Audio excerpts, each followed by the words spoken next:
It's now time to review the newspaper headlines. So joining us now is Mr. KK, as we call you. Thank you. Thank you very much. Yes. Of This Day Group and, of course, the Arise Media Group. Thank you. Thanks, KK. Good morning, Good to see you. Good morning. Good morning, see Steve. you. Yeah. Good morning for our usual Sunday tonic, as Ojinika and I would say. All right, so let's go straight into the newspaper review, starting, of course, as always, with the newspaper on record this day on Sunday. I think there are 5 important stories on the cover of This Day today, but let's start with the lead story, which says APC governors back Tinubu, declare full confidence in president's security drive. And the riders are, even more telling, pledge complementary measures, implore leaders to shun divisive rhetoric. Rising number of APC governors shows Nigeria's trust, says Sanwo-Olu. And if you see the cover picture, I think that's that's part of the that came from the lead story, showing progressive governors, all of them wearing the all of them in your outlook. It shows many of the governors, Okpebolo, Sanwo-Olu, from Kogi, from Delta State, a good number of the governors who belong to the APC, the progressive governors who had their meeting in Lagos yesterday. The interesting thing, KK, in my opinion, is that, this Ashwebi kind of outlook, says two things to me. First is that it reminds us of the southern governors last week who also were in Ashwebi, and people were like, at the time that you converged to discuss matters of insecurity, what is the point of Ashwebi? Shouldn't you look like, show a bit of urgency in all of this? Maybe some other people might, be a bit cynical, might say, why go through all these, to look like, the AO and everything. But the flip and the better side of it would be that maybe this is also to wet the ground for December 27th, when the Adamo Orisha Festival, will happen after a long while in Lagos State. So AO will come out on the 27th of December as announced by KBC, the Oloweko, the Oba of Lagos. So maybe this is to say that, we identify with Lagos, we identify with Governor Sanwo-Olu. Yes, we are going through turbulent times, but then we are still who we are, and this is what defines and represents Lagos. So that's why they're possibly putting on that thing. So for me, it's remarkable. Mm-hmm. A few other stories. If we go down first, on the strip below, amid rising insecurity, Babangida calls for northern reawakening. Babangida calls for northern reawakening. And from Babangida, if we go to Osun, the story on top of the lead story, Osun 2026, cracks in APC as Omishore, others fault disqualifications, blame Oyetola. And then he describes the screening that took him out of getting the APC primary ticket, took him out of the primaries, basically. It described the screening as a huge joke. That's the former secretary of the APC, Iyola Omishore. Then on top of the masthead, CAC announces January clampdown on unregistered POS operators to curb fraud. That story is on page 5 of today's newspaper. And last but not the least is the window story, which of course is business-oriented. OPEC oil output slips in November amid Nigeria's production decline at $63.75 per barrel. Brent crude climbs to 2-week high.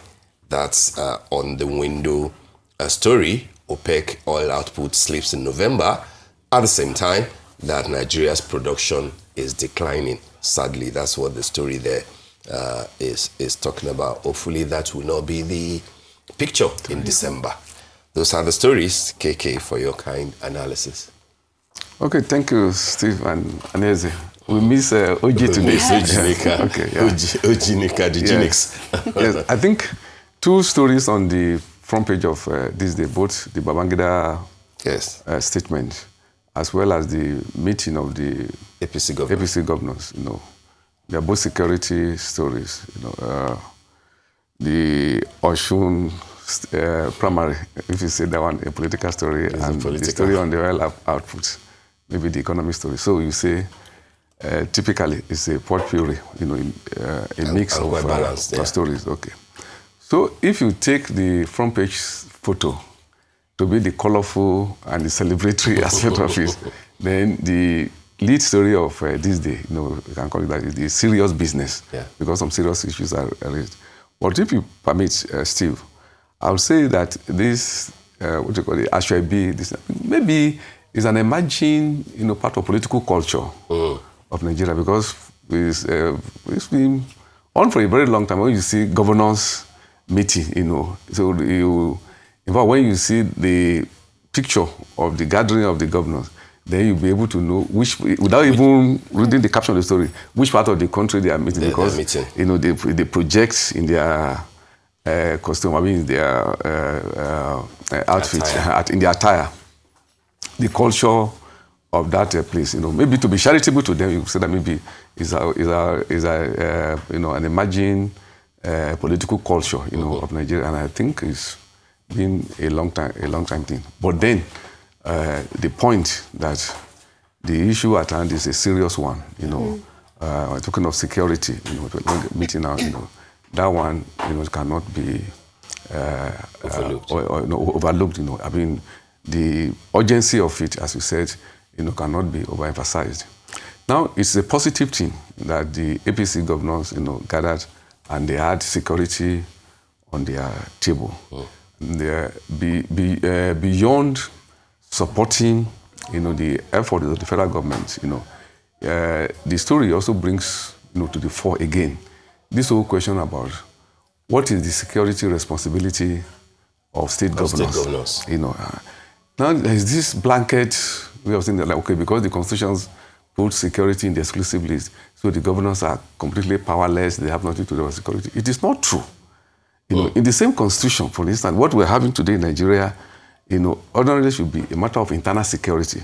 It's a police duty, that if the country, probably, policed, over the years, perhaps things could not have degenerated to the level at which we have it now.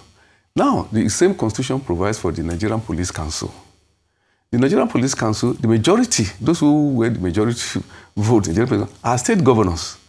They are members of the Nigerian Police Council. And the function of that particular council, as defined by the Constitution, is to supervise, formulate policies, and direct, the way police is run in this country. In fact, the appointment of the IG, is subject to the consultation with that council. So it is not true that state governors are powerless; they don't have anything. So if the situation in which we are now, reawaken everybody, at all levels, governments at all levels, to their security responsibility, it will be good. Then the other part, to be charitable to the state governors, is that it's not also true that they've just been completely absent, from the scene. There is hardly any state governor that from time to time you don't see in the news, empowering the police. They buy vehicles, they buy equipment, they set up, stack forces, which are run by the police, but funded, by the state government.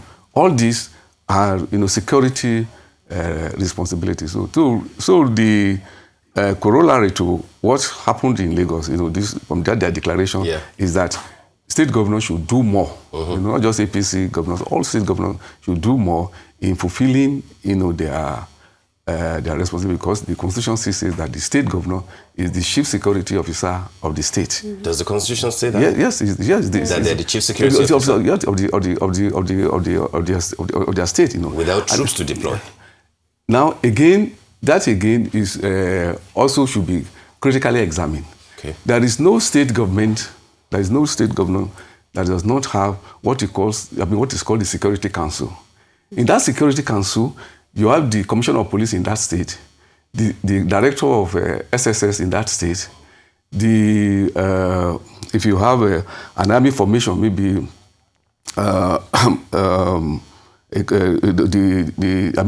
the most senior army officer, located in that state, is a member of that Security Council. They meet and they work with the governor. There is no state government that does not have a state security council, and the officers, even though they are appointed at the federal level, for instance, the Commissioner of Police, by the IG, the DGSSS is deployed by the Director of SSS, yes, of the State Command is posted by the DG, and of course the Army officer, by the authority, So that is so there is no, you have the State Security Council. Every state has it. And what do they do? They meet regularly. What do? Their responsibility is to see to the security of the state. And despite all these cynical comments, all this, I cannot remember any state government coming out and say that there is a security problem in any part of the state, and it draws the attention of the Commissioner of Police to it, and the Commissioner of Police says, no, I will not address it because because I was not appointed, by the state governor, So the point I'm just trying to make is that this moment calls for synergy of purpose. Yeah. It calls for collaboration. It calls for clarity, of purpose, in these functions. That while we await this. The conclusion of the state police debate, wherever it goes, that even with what we have now, a lot could still be done by the governors, that in terms of security. And when eventually, if state police is created and some state embrace it, it will further, solidify. It will further, reinforce, the security point. I think that is the point. To be emphasized. Yeah. I think it's an important point to make, given that practically everybody is now on their toes, so to speak. Only a few days ago in the north, the northern governors too, all the 19 of them met with the traditional, rulers and other stakeholders, pledge 1 billion naira per state per month, totaling 19 billion monthly, again, to fight insecurity. They also supported, state police, and they're also calling for a suspension of mining activities because they see the nexus. So if the Progressive Governors Forum, after the Southern governors, met last week too, it shows that, there's something has changed, in the polity, and everybody is keenly aware of the need to tackle insecurity. So let's hope that... Absolutely. Let's hope that this will get us somewhere. And the fact that they are also declaring their support for the effort of the president, hopefully this will... I wouldn't want to say satisfy the international community, particularly the American interests, who seem to be, overly interested in what is going on. But even to Nigerians, maybe to show to Nigerians that, okay, maybe the government is now, awake to all these issues bordering Nigerians regarding insecurity. Yeah, if you permit, the responsibility of government at all level in Nigeria is the Nigerian people, not to any external master. Nigeria is not a colony of any country, and Nigerian government is not accountable to any other country in which it runs its affairs. Other countries can appear. Yes, that may be true, but at least that is the truth. Nigeria is a sovereign country. That's correct. It has challenges. It has problems. Yes. Nigeria should rise up and solve its problems. And in doing so, it is not accountable to any power. But how much do you think it took this intervention from the U.S. before we started feeling a sense of urgency to deal with insecurity? Yes, and yes, I think we should minimize this culture of self-flagellation. We should be charitable to ourselves. It is not true that until Mr. Trump spoke that nothing was being done about the security in this country. Yes, it is not just true. Yeah. That is the fact. We all live in this country. But a lot more is being done. Our men, armed forces, police security people, they have been fighting. Every now and then, soldiers have been killed. Policemen have been killed. Confronting, terrorism, banditry. So we should be charitable, if only to the we memory. Also can't No, deny. if only to the memory Yes. of our men in force, who have been fighting, and laying down their lives. So if efforts are being made and it's costing lives, So to me, it is the height of self-flagellation and self-denigration to say that until somebody raised a voice and distorting our reality, that is what we have, But it is obvious that something changed since the Americans I am saying that interest. I don't agree with you that until that Trump let me just say that until it is not true that until Trump spoke that nothing was being done about security. No, nobody said that. We are not being fair to ourselves. Nobody said that. We could be critical. We could be critical of a lot. We should be critical. We could be critical of the government in power. People were being killed. No, excuse me. We could be critical of government in power. Yes. But we should not denigrate our country. We're not. We're not denigrating the country. Are you saying that you disagree that a lot more is being done now because there's international attention on what is happening? Do you not agree? It's a matter of opinion. I don't say. That is not the way I see. You don't think so? Yeah, that is not the way I see. The NSA rushed down to America just because the Americans to engage the bully. Why didn't he engage them previously? To engage the bully. That is the thing. Yes, now. They have to respond diplomatically. To engage the bully. Which when in many respected quarters they've said that is the wise thing to do. There could be another reaction. We have to change the defense minister just because things have, things are a lot more, dire now. It's okay. Before then, there was a change of service chiefs. Was it because of Trump that you had the change of service chiefs? There were issues around. That's what I'm saying. That no. So if you have the re-engineering of your security architecture, at least be charitable to that those people who are in power. They are not nincompoop. So I'm saying that you don't need an external bully, for you to be able to rise. To the occasion and address your problem. The truth is that we have problems, and we need to, upscale, the efforts, being put into it. There's no debate about that. But for me, it is a denigration, of our country to say that until somebody spoke, we didn't know that we should not. It is not true. But I don't share that view. Yeah. During with due respect to your own views, I don't share that view. Yeah. Even though during General Christopher Musa's confirmation, the Senate president literally said President Trump is on our necks. That doesn't. You don't see that as... What other evidence do you need? That to me, with due respect, that was a misspeak on the part of the Senate president. No self-respecting head of number one lawmaker in any country, will be considering an assignment and be saying that you are doing it because as the big brother is watching. No, it was a misspeak and it's very unfortunate. He didn't have to say that. Yes, the point he was making, which is quite legitimate and commendable, is that the process should be taken seriously. He was reacting to another senator who said that General Musa should just take a bow and leave. Yeah, I agree with him that this is a serious matter. The screening should be properly done because everybody is watching. He could have just said that Nigerian people are watching, and they expect so much, from their government. The National Assembly, is an arm of government, So when they are dealing with the issue of security, people want to see seriousness so as to engender confidence on the part of the people. So I think the responsibility of Senator Akpabio is to the Nigerian people, not to the point. You should be more worried about Nigerian people watching rather than Trump watching. It doesn't matter whether Trump is watching or not. It's not watching. So it's very unfortunate, with due respect, it's a misspeak on your. I get your point, KK. Yeah. But I would think that what would be more unfortunate would be for the government machinery, from the military apparatus to the lawmakers to the spokespersons of government, to carry on as if what the Americans are saying carries no weight. It does carry a lot of weight. And they must show to the whole world, as they are showing to Nigerians, that they mean business, that they are serious about it, that those who are dying deserve not to die, and that they will do a lot more than they are doing, before the American, try to intervene. To think that it means nothing just because we say that we are a sovereign nation, to me, will be we'll be playing with fire. It will mean that we're playing with fire.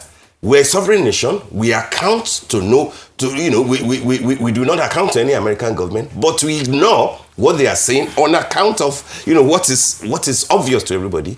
Will be totally irresponsible on our part if we take that line. But I get your point that, we shouldn't kowtow and pretend as if, and act as if, we're a subject of America. Well, it all depends on the weight to which we are attached to our sovereignty.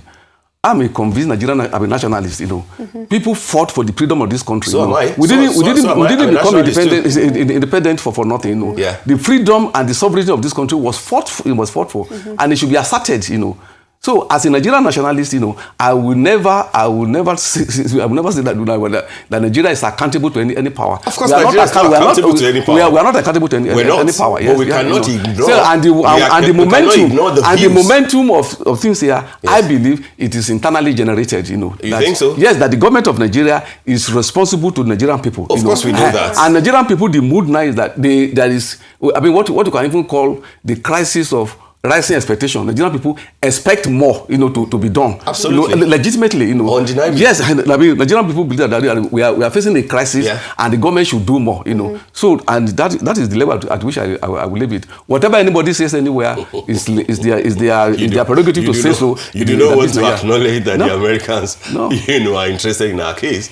For a reason, for a justifiable reason. I don't care about their interest. Okay. Because their interest and imperialist interest, Yes. All right. Yeah. I'm a convinced anti-imperialist, Yes, and at every level, whether at the level of rhetoric or action, we should ward off the influence of imperialism from our country. I totally agree. Yes. But then we should do more. Yeah. We should not succumb to imperialism. We can do more. Yeah, we can do more. Yes. Would you want to touch a few more stories before we go to this day style? Let's go ahead. Okay, you can take this day style. This day style. Okay. So the cover of This Day Style, we have Hudaya Fadul Abacha, the woman, the vision, the brand.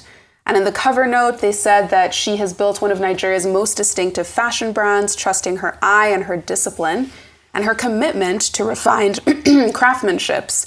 And over the years, she's basically grown her brand from a small atelier in Abuja into a full-fledged design house spanning couture, bridal, ready to wear, and more. I think they also highlight, all of the fashion empire, essentially, that she has built for herself. They also highlighted some wedding gowns, some ways to reimagine your wedding dress. And then finally, the editor's note is interesting to me because, yes, we are in December, and it's basically all about Dirty December. And I think that, this cover and what This Day Style is putting out is interesting because there's such a stark juxtaposition with so many people coming in from the diaspora to come and have fun in Nigeria, as we're also dealing with some very real security issues like we were just discussing. But you can see the ability of Nigerian creatives to build brands for themselves, take them global, have people from outside come to visit Nigeria still shows that we're a creative economy to be reckoned with, and it's still something worth celebrating in spite of our challenges. Absolutely. Great. It is great that This Day style, is projecting, that positive, perspective. So it's a good story, and congratulations, Absolutely, congrats. Absolutely. Which is a good thing to do. I mean, given, like you said, this is the month of celebration. This is the month of Dirty December.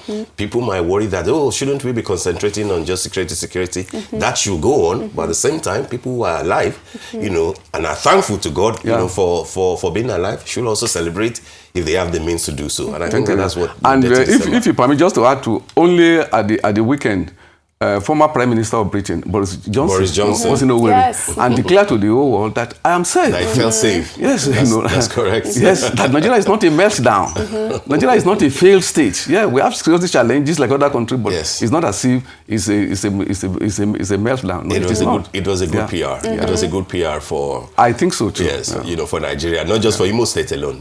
For Nigeria, yes, for Nigeria. It's a PR for Nigeria. You're right. Yeah. All right, let's go to Sunday Telegraph.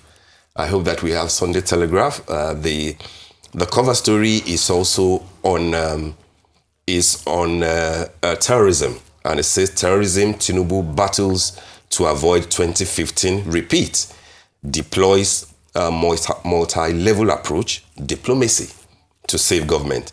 APC governors support president's move, as we saw in this day, against terrorists. And then they said over 75% wet-leased aircraft operating in Nigeria. That's according to investigations. Then 2027, Obi to make crucial decision in January, faces pressure from presidency.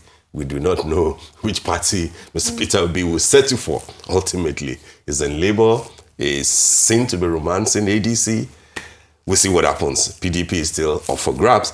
And then on the window, an important story there, 152.39 trillion naira public debt poses risk, shrinks Nigeria's fiscal space. That's according to expert. 152.39 trillion public debt. I think that's something to worry about if we are acknowledging that, a few good moves have been made. Things are beginning to look like they will turn the corner as far as economy is concerned.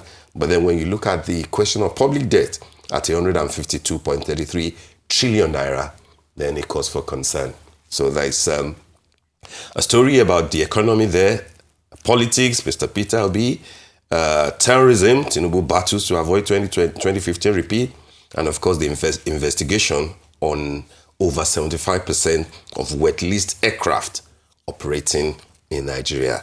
What does that mean to the Nigerian aviation sector? CTC gains may take 5 years.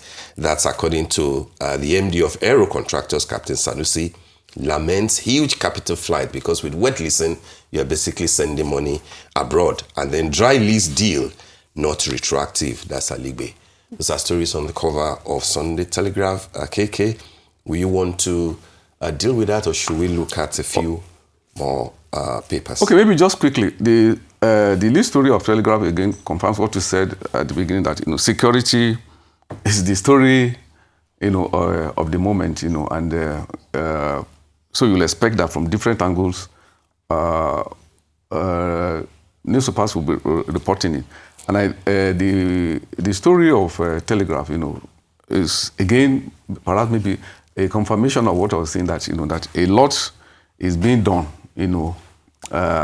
by the authorities, to tackle insecurity by improving, on the security system.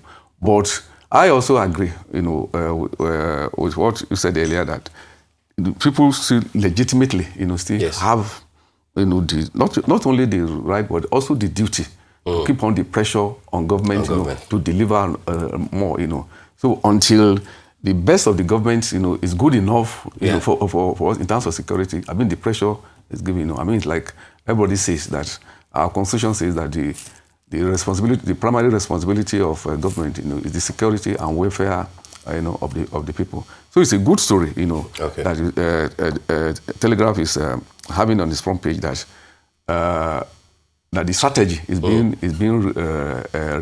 I think that is what you should call more. Absolutely. Then the political story, if you permit, then maybe the thing to remind Mr. Obi is that by January, it will be barely a year to elections. To elections, So he should make when the sun shines, as they say. So maybe he has to take the decision, so that his supporters and followers will be able to have a direction. Yeah. All right. Obi is also on the cover of the Punch. Sunday Punch is on the window there. So let's go to the Punch. And this is the way Punch captured it. ADC to Obi, make up your mind now. Make up your mind. ADC is telling Peter Obi, which is a bit curious, isn't it? I mean, Obi is still legally and formally in Labour Party. he hasn't actually said that. But he has been attending meetings of ADC. ADC. I mean, at least on. At least he attended once publicly. Publicly, yes, yeah. Yes, but then he hasn't. I stand corrected. Yes, at least. I mean, the day of the declaration, or yes. So I mean, it was there. That's correct. Yeah. So ADC might be in order to say, let's know what you are doing, man. Make up your mind. Yeah. The other story on the window, on the cover of the Punch: 5 ambassadorial nominees haunted by controversies. I think there are about 68 or something in total that have been sent to the Senate now. About 34 career diplomats, and the other ones are non-career diplomats. I will imagine that the 5 controversial ones, controversy in quotes, according to Punch, will be the non-career diplomats. And of course, we've discussed, I think last Sunday, we mentioned a few of the names. More names have been sent, to the Senate now. Some even said that there was a name of somebody who has passed on, apparently, who passed on in July, but whose name still appeared there. So controversies haunting 5 of the nominees. But like it's always been said, they are nominees. It is left for the Senate to do due diligence and then see if they are okay, to be confirmed as ambassadors and high commissioners. But the lead story on the cover of Punch itself: security emergency, Army freezes retirement of officers. That story is on page 3 of the Punch, and the writers, illuminate the story. Chief of Army Staff invokes service conditions to expand manpower.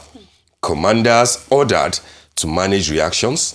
Military veterans endorse move. I mean, this will be, very suggestive of the fact that, these are not, usual times, and therefore the Army cannot afford to lose any more men, either to death or even to retirement, or even to retirement, especially, as they are saying here. They're saying that we need everybody on board at this time, which is what the Chief of Army Staff is telling his men. A few other interesting stories. Awujale, and I believe that's on the Awujales too. Family orders Kwam 1 to prove lineage, warns against strangers. It's been interesting. I'm sure that you must have been following it, KK, from Fidipote family, that a lot of people know the king of Fuji music, Kwam 1, to be, and now to Fasembua, which possibly will be the family that will produce the next Awujale.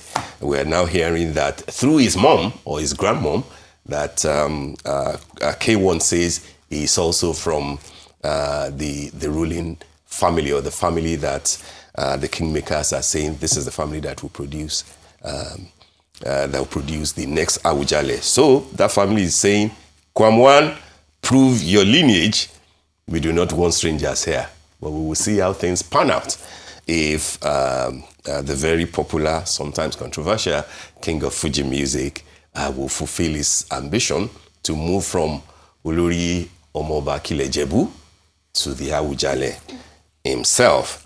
And then on education, scrapping mother tongue policy won't kill local languages. That the education minister, Tunji Alausa.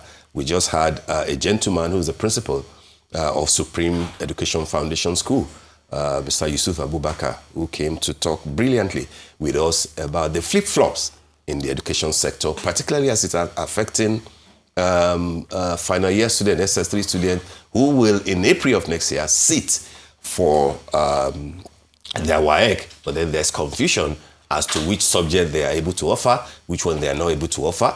Schools got information from WAEC that ICT will no longer be ICT, data processing is cancelled, this is postponed to 2028. But then we got, the public got a message, a press statement from the ministry last night clarifying that ICT will become digital technology, but then students are still allowed to go ahead and pick all the subjects that they've been doing. Confusion here and there, but the clarity or the clarifications are necessary. Last but not the least is on a celebratory note, billionaire businessman Adedoyin celebrates 90th birthday in style. That is the billionaire, a man from Kwara State, I believe, who is well loved by many of his people. He's 90, Chief Adedoyin. Congratulations to him, and we do wish him well. Those are the stories on the cover of Punch. Yeah, I join you too in congratulating Chief Adedoyin. He's been a very conspicuous player in the private sector. Yes. So employer of labor and a contributor to the economy. Yes, maybe quickly, let's take both, again, the security story and maybe the political. Yeah, I think it's only logical, that at a time when there are calls for massive recruitment into the army, that because we need more men, yes, in the armed forces. Boots on the ground. Yes, exactly. So I think it's logical that the Chief of Army Staff, saying that for now there should be a pause, tarry a while, with us in the process of retirement to keep those people.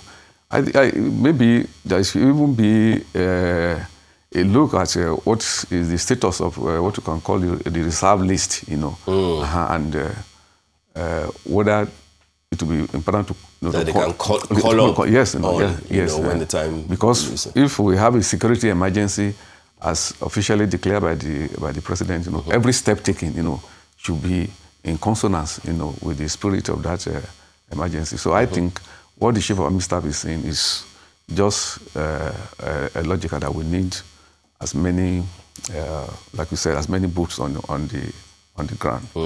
Yes, again, APC and ADC, ADC, sorry, ADC and OB. Sorry for the mix up, it's again, I mean, the question of a political party calling on a politician to make up his mind, yeah. Again, on a more serious note,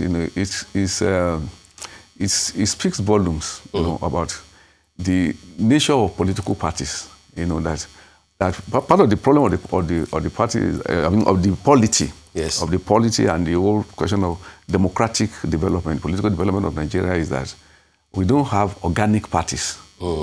If you have organic parties, because after what is a political party? It's an organization of people, people, who share certain political interests, certain vision, and are committed to certain program, ideology, and they like to work, to capture power, so that is the bonding is there.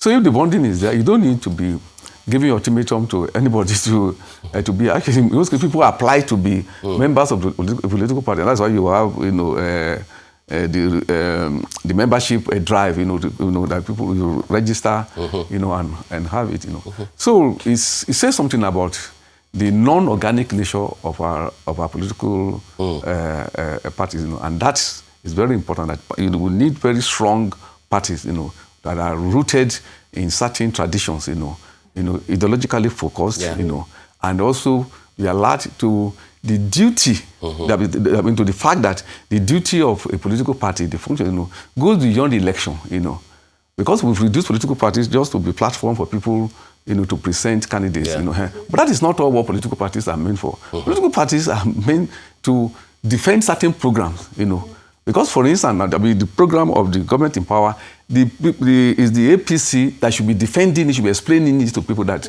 this is what on the basis of which we compare, And the opposition parties, it's not just issuing tirades, tirades on the party, but also to be also defending their own alternative program that on every issue, whether it's education, whether it is health, even this security in terms of policy, agriculture, that this is what the way we'll approach it. This is what we could do better, and then people so in the process. The process of political education, is enhanced in the country. People have become aware. Then you now see the reason why you should be a member of ADC instead of PDP instead of APC instead of PDP, whatever. Because if parties are programmatic, yes, that will enhance the process of mobilization, of people, and getting people, more conscious, But that is lacking now, That's true. And this ultimatum is a dramatization, of the non-organic nation of our political party, which is very, unfortunate, that parties are not just meant to present candidates for election. Yeah. There are much more that they could do, in terms of political education, in terms of mobilization, and the rest. Will you be surprised at the choice of Kwamwon as Awujale if that ever happens?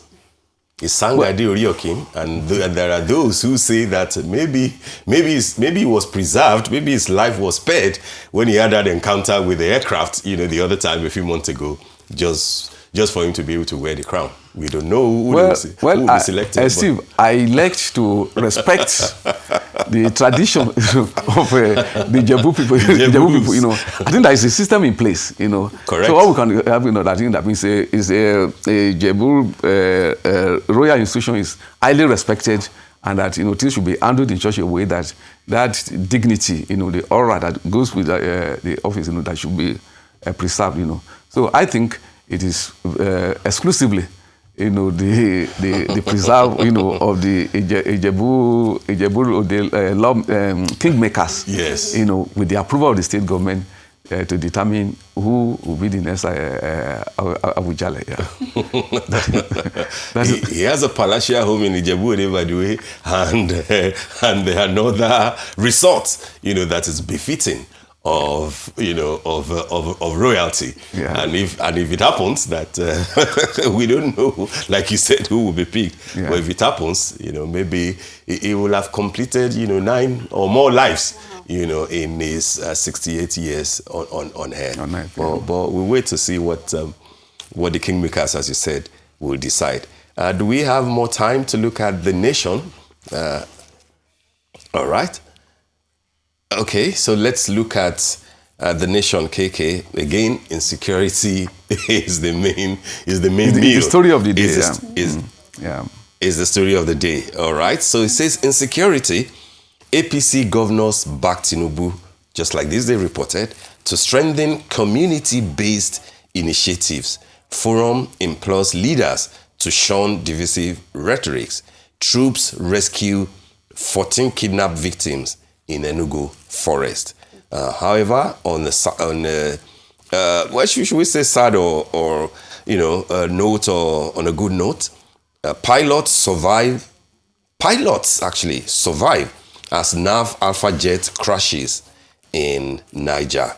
At least the pilots survive.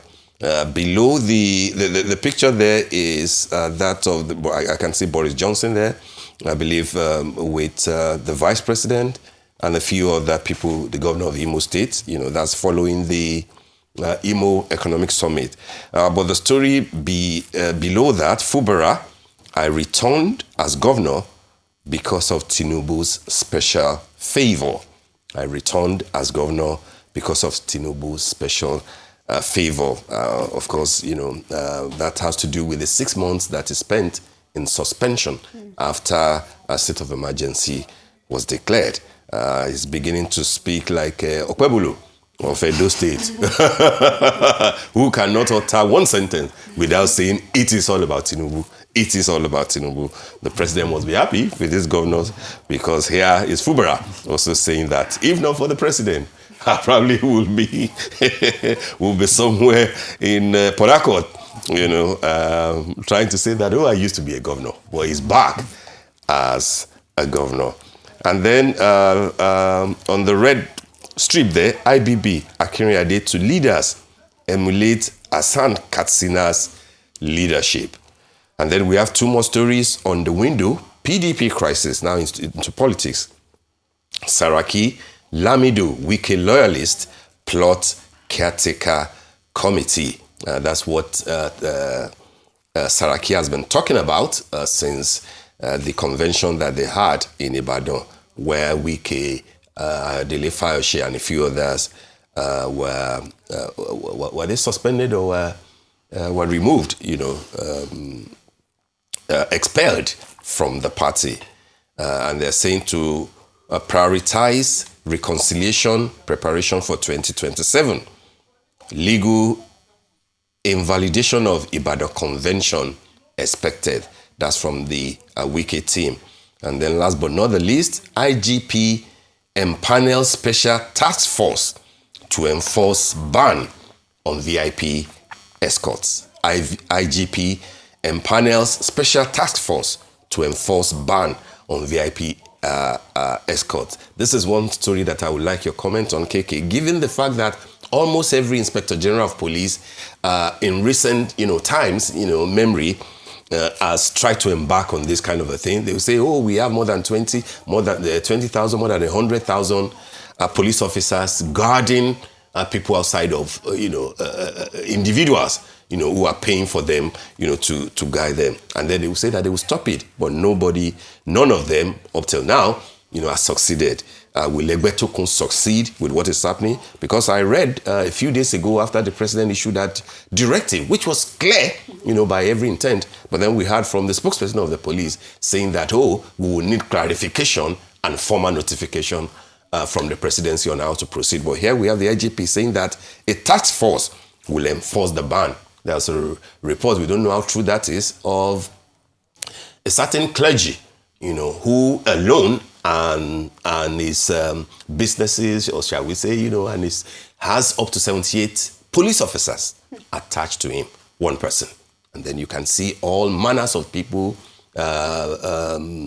those who are aspiring to be in government, those who are in government or who have been in government, out of government, everybody going about with police officers. So much so that police officers will open doors for them, will carry bags for their wife, will do, all manners of silly things that is unbecoming of people who wear a uniform. But Egbetokun is saying that I will ensure that we return our police officers so that they can do that with the Constitution empowers them to do. What are your thoughts, KK? Yeah, Steve, if you permit, before going to the important story of the police decision, let me just briefly comment on the front page photo of the nation. Of the nation? Yeah, yes, the vice and president. That is to take the opportunity to congratulate the Imo State government for that very successful economic summit, to bring almost bringing the whole world to Owerri to look at the question of economic development, of the state. I say that it is worthy of congratulations because it's a subnational, that is taking that step. Although in some quarters it will be said that maybe it's a case of better late than never. And that the governor has been in power for 6 or 7 years. He came through an off-season election. Yes, exactly. So it's a good thing, for it. Now on the ban, the order of the president, on the deployment of police officers for official duties, I think a presidential order is a presidential order. It's a presidential order. It just has to be obeyed. It all goes to the question of in the system. That it's because orders are not obeyed. Things are not done properly. So if the president issues an order, I don't think it's not subject to any negotiation. It does no option. It should be obeyed. And I cannot agree more with you, Steve, when you say that it's a test case. Because this is not the first time we have asked for official pronouncement. But the difference here now is that it is now a presidential order. It's not just an IGP order. I think the order, should be obeyed, and we'll expect that it will be obeyed. And when it does, I think it will enhance the function of police because we'll have more, policemen and officers, performing what the official duty is, which is ensuring that the country is properly policed. So while we are talking of making the drive for more recruitment and the rest, at least those who are even there now, who have been trained, who are working, they should be deployed to perform strictly police duties. Strictly. And it's expected that if that is done, we will at least see some significant improvement in the security situation. So I don't think there's any choice. So whether so how the order is carried out, let us leave that to the prerogative of the IG. Whether it's through a task force or through a special committee or whatever, the important thing is that the order should be obeyed. Should be obeyed. Yes, It's the order of the president. He's the commander-in-chief. And he says, I don't want, my officers guarding, individuals, anyhow. It has to be obeyed. There is no argument about it. I will imagine that if Egbetokun is able to pull this through, yes. he will have recorded a significant, positive thing for himself, given the fact that just a few days ago, he, alongside Governor Bago of Niger State and then Umoino of Akwa Ibom State were listed in the book of infamy by IPI Nigeria, International Press Institute of Nigeria, for not being, for activities that IPI Nigeria considers to be against press freedom and free speech. So I think that if he's able to pull this through, he will have done at least something good that the media can report positively. So the whole world will be watching, and then we'll see what the task force is about. I believe he will put it through, because he just has no choice. We encourage him. We encourage him to we encourage him. We expect him, and we encourage him to do. Yeah. We do not have time to look into a Sunday Sun, but there's a story there that will be of interest to you. Ààrẹ Ọ̀nà Kakanfò of Yoruba Land, Gani Adams, is saying on insecurity that Southwest governors do not want them to intervene. He says, insecurity, Southwest governors don't want us to intervene. Ààrẹ Gani Adams. That's an interesting development there. But then if he's the Ààrẹ Ọ̀nà Kakanfò of the Yoruba Land, shouldn't he be leading the charge? Thank you so much, KK. Thank you very much for your time. The brilliant submissions today on the newspaper review. Thank you.